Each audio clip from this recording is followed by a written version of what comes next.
In a development that has captured national attention, emerging reports indicate that a central aim of the current administration is to relieve federal income tax burdens for Americans earning less than $150,000 annually. This proposal, disclosed by a senior commerce official, has stirred considerable debate among political analysts and economists alike. With midterm elections looming and fiscal strategies under close scrutiny, the proposal stands as a potentially transformative shift in tax policy. At its core, the administration's plan seeks to eliminate federal income taxes for a vast segment of the American workforce. The official source behind this claim, a leading figure within the Commerce Department, has positioned the measure as a cornerstone initiative intended to bolster support among middle-income voters. The concept is simple on the surface: remove a significant portion of the tax burden on those who make under $150,000 per year, thus potentially enhancing their disposable income and overall economic well-being. However, a deeper examination reveals that this approach is not merely a fiscal adjustment, it is a strategic maneuver with far-reaching implications for both domestic policy and the political landscape.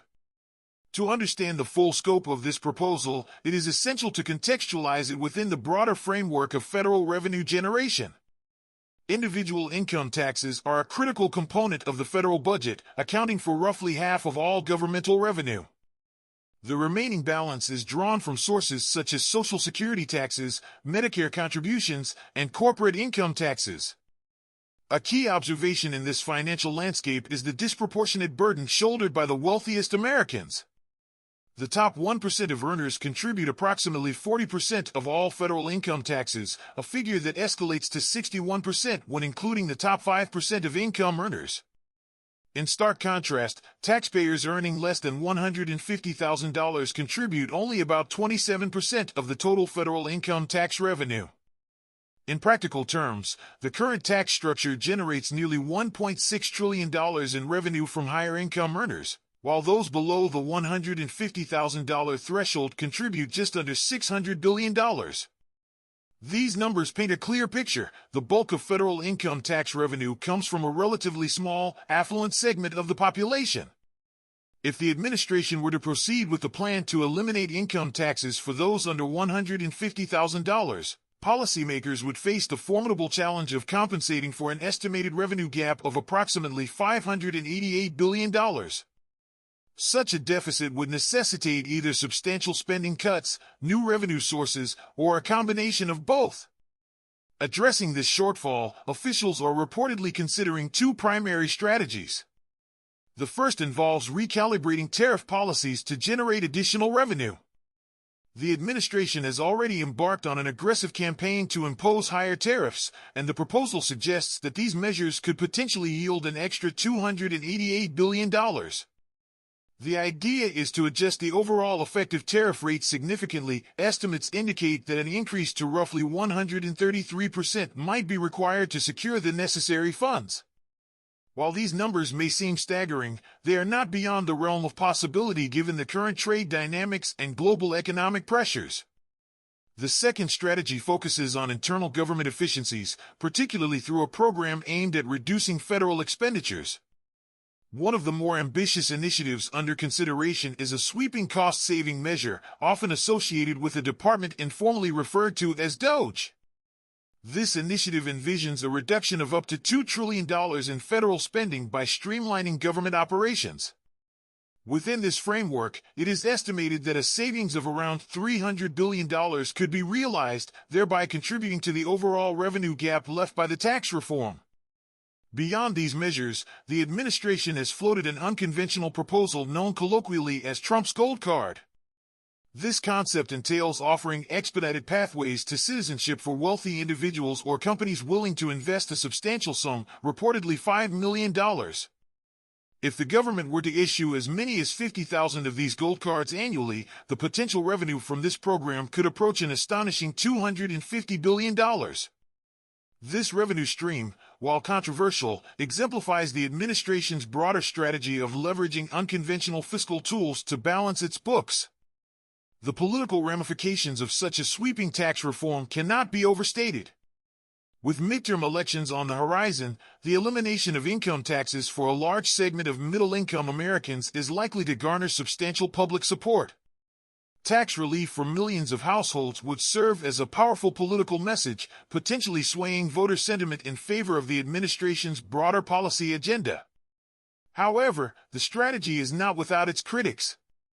Skeptics argue that the loss of nearly $600 billion in revenue could have significant long-term consequences for federal programs and services.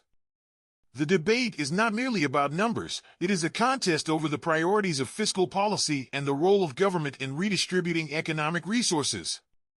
Economists have weighed in on the feasibility of such a policy shift. The consensus appears to be that while the idea of providing tax relief to middle-income earners is inherently popular, the logistical challenges of replacing the lost revenue are substantial. The proposed combination of increased tariffs and efficiency savings represents an ambitious, multi-pronged strategy that would require not only political will but also a carefully orchestrated implementation plan. Any missteps in execution could lead to unintended consequences, including trade disputes and further budgetary shortfalls. Furthermore, the broader economic impacts of eliminating income taxes for this segment of the population warrant close examination.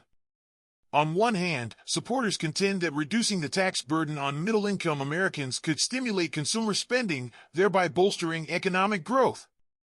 On the other hand, critics caution that the shortfall in revenue might necessitate cuts to essential services or lead to increased borrowing, both of which could have adverse effects on the overall economy. The delicate balance between stimulating growth and maintaining fiscal responsibility remains at the heart of this policy debate. As the Trump administration moves forward with this proposal, the intersection of tax policy, trade, and government efficiency will undoubtedly become a focal point of national discourse. The potential benefits of a tax cut for millions of Americans must be weighed against the fiscal realities of replacing lost revenue. In the coming months, policymakers, economists, and political strategists will be watching closely as details of the plan emerge and its implications are debated in the public arena. In conclusion, the administration's proposal to eliminate federal income taxes for individuals earning under $150,000 per year represents a bold and potentially transformative shift in fiscal policy. With the promise of widespread tax relief and the allure of increased voter support, the measure is designed to reshape the financial landscape of American households.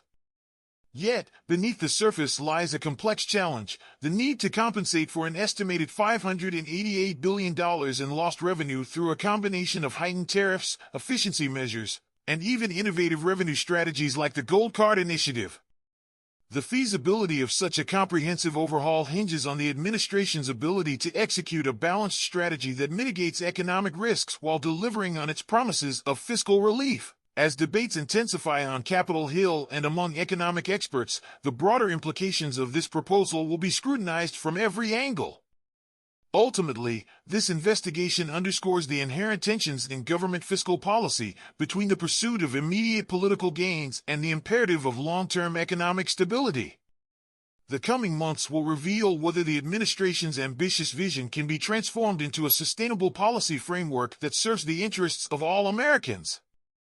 This investigation has provided an in-depth look at the key components, financial calculations, and strategic considerations underlying the proposed tax reform.